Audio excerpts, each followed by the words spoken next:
South ఇండియాలోనే అతి తక్కువ ధరలకి రత్నాలనందించే ఏకైక సంస్థ 6JVR. నమస్తే, వెల్కమ్ టు సుమన్ టీవీ.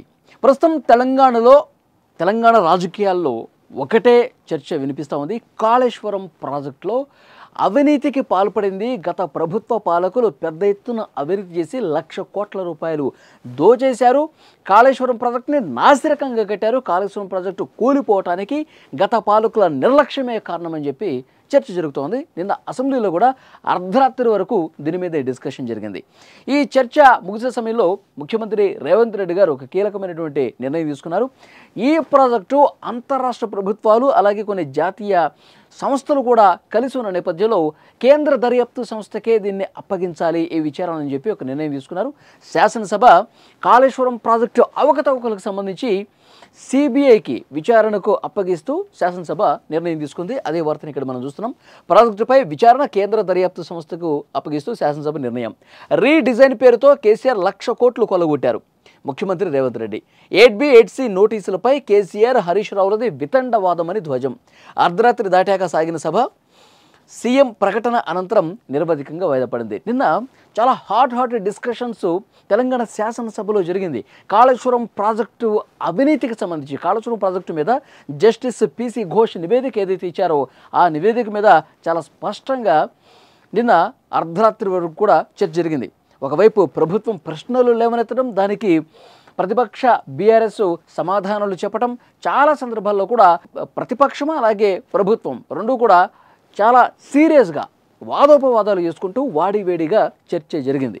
అయితే ప్రభుత్వం ఏం చెప్తుంది, ఈ ప్రాజెక్టుకి సంబంధించి PC ఘోష్ నివేదికలో ఉన్న అంశాలని చెప్తూ పూర్తిగా నిబంధనల్ని గాలి కుదిలేశారు. ఎక్కడా కూడా ఏవైతే నిబంధనలు పాటించాలో తుమ్మిడిహెట్టి దగ్గర నీటి లభ్యత లేని కారణంగానే మేడిగడ్డకు మార్చామని చెప్పి చెప్తున్నారు. అందులో ఏమాత్రం వాస్తవం లేదని చెప్పి PC ఘోష్ నివేదిక చాలా స్పష్టంగా పేర్కొంది. కేవలం మాట మార్చడానికి, అబద్ధాలు చెప్పడానికి, ఈ ప్రాజెక్ట్ని తాము చేసింది కరెక్టే అని చెప్పి తమను తాము సర్ది చెప్పుకోవటానికి తప్ప ఏమాత్రం అందులో వాస్తవం లేదంటూ PC ఘోష్ నివేదికలో ఉన్నట్టుగా ప్రభుత్వం కూడా ఆ చర్చ సందర్భంగా మాట్లాడిన పరిస్థితుంది. అయితే ముఖ్యమంత్రి రేవంత్ రెడ్డి గారు ఒక విషయం చాలా స్పష్టంగా నిన్న సభ వేదికగా చెప్పారు. రేవంత్ రెడ్డి గారు ఏమంటారంటే NDSA నివేదిక కానీ, కాగ్ నివేదిక కానీ, విజిలెన్స్ కానీ, ఇప్పుడు PC ఘోష్ నివేదిక కానీ ఇవన్నీ కూడా చాలా స్పష్టంగా అవకతవకలు జరిగినాయి, అవినీతి జరిగింది, అధికారుల పాత్ర ఉంది, ప్రజాప్రతినిధుల పాత్ర ఉంది, వీళ్ళందరూ కూడా కుమ్మక్కైపోయి 1,00,000 కోట్ల రూపాయలు దుర్వినియోగం చేశారు, 1,00,000 కోట్ల రూపాయలు దోచుకున్నారు, కొల్లగొట్టారు, వీళ్ళని శిక్షించాల్సినటువంటి అవసరం ఉంది అని చెప్పి నొక్కి వక్కాణించినటువంటి పరిస్థితి ఉంది. దానికి కౌంటర్ కూడా బీఆర్ఎస్ ఇచ్చింది. కానీ మరి ఇప్పుడు సిబిఐకి కోర్టులో బాల్ వేసిన నేపథ్యంలో సిబిఐ చేత దర్యాప్తు జరపాలని చెప్పి శాసనసభ నిర్ణయం తీసుకున్న నేపథ్యంలో ఏం జరుగుతున్నటువంటి ఒక ఇంట్రెస్ట్ అయితే దీంట్లో కనిపిస్తోంది. ఇంకొక ముఖ్యమైనటువంటి విషయం PC ఘోష్ నివేదికలో పొందుపరిచింది. ముఖ్యమంత్రిగా ఉన్నటువంటి కేసీఆర్ గారు అడ్మినిస్ట్రేటివ్ డెసిషన్స్ తీసుకున్నారు. ఆయన ఒక రాజకీయంగా ఎగ్జిక్యూటివ్ నిర్ణయాలు మాత్రమే పరిమితం కాకుండా ప్రతి ఒక్క విషయంలో బ్యారేజీల నిర్మాణంలో కావచ్చు, అంటే క్యాబినెట్కి ఏమాత్రం ఆమోదం లేకుండా వ్యాప్కోస్కి సంస్థకి ప్రాణహిత చెవిళ్ళ ప్రాజెక్టు పునరాకృతికి సంబంధించి ఒక సర్వే చేయమని చెప్తే ఆ సర్వే రిపోర్ట్ రాకముందే, వ్యాప్కోస్ నివేదిక రాకముందే క్యాబినెట్ డెసిషన్ తీసేసుకుంది. అంటే క్యాబినెట్కి ఏమాత్రం కొన్ని సందర్భాల్లో సంబంధం లేకుండా ముఖ్యమంత్రి గారి నిర్ణయాలు తీసుకోవటం, మంత్రి గారికి ఆదేశాలు ఇవ్వటం, ఇవన్నీ కూడా జరిగిపోయినాయి. అప్పుడు ఆర్థిక మంత్రిగా ఉన్నటువంటి ఈటెల రాజేందర్ బాధ్యత కూడా దీంట్లో ఉంది.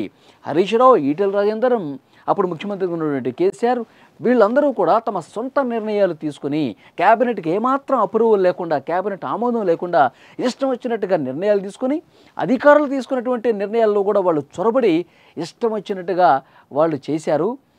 తెలంగాణ ఆర్థిక వ్యవస్థని కుప్పకూల్చే విధంగా 1,00,000 కోట్ల రూపాయలు దుర్వినియోగం చేసే విధంగా ఇవన్నీ జరిగినాయి. ఇవన్నీ కక్కించాల్సినటువంటి అవసరం ఉంది. వాస్తవాలు తెలంగాణ ప్రజలకు తెలియాల్సిన అవసరం ఉంది. అవన్నీ తెలియాలంటే సిబిఐతో విచారణ తప్పనిసరి. ఇప్పటి వరకు చేసినటువంటి సంస్థలు, సర్వేలు, ఇప్పటి వరకు వచ్చినటువంటి నివేదికలన్నీ చూస్తే గత పాలకుల అవినీతి చిట్టా అనేది బయటకు వస్తుంది.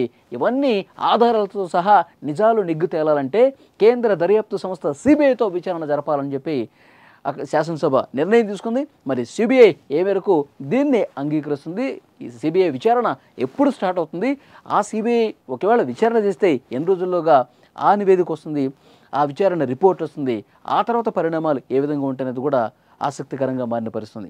ఇప్పటికీ బీఆర్ఎస్ ఇంకా కౌంటర్ చేస్తూనే ఉంది. ఇది ఈ పీసీ ఘోష్ నివేదిక కాంగ్రెస్కి అనుకూలంగా ఉన్నటువంటి నివేదిక, ఇది కాంగ్రెస్ రిపోర్టు అని చెప్తా ఉన్నారు.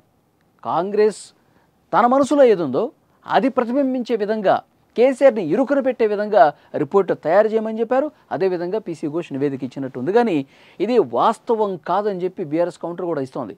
మరి ఫర్దర్గా ఎలాంటి పరిణామాలు అంటే ఇప్పటివరకు వచ్చినటువంటి రిపోర్ట్స్ అన్ని కూడా బీఆర్ఎస్కి వ్యతిరేకంగా ఉన్నాయి, అవినీతి జరిగిందని చెప్తామని. మరి సిబిఐ రిపోర్టు ఏ విధంగా వస్తుంది, ఆ తర్వాత పరిణామాలు ఏ విధంగా ఉంటాయనేది కూడా చూడాలి. ఒకటే చెప్తా ఉన్నారు, కేసీఆర్ అలాగే హరీష్ రావు, ఈటెల రాజేందర్, కొంతమంది అధికారులు క్షమించరాని తప్పు చేశారు. చట్ట ప్రకారంగా వీళ్ళ మీద చర్య తీసుకున్నటువంటి స్వేచ్ఛ కూడా ప్రస్తుత ప్రభుత్వానికి ఉంది అని ఆ నివేదికలో ఉంది. మరి నెక్స్ట్ ఏం జరగబోతుందన్నది చూద్దాం.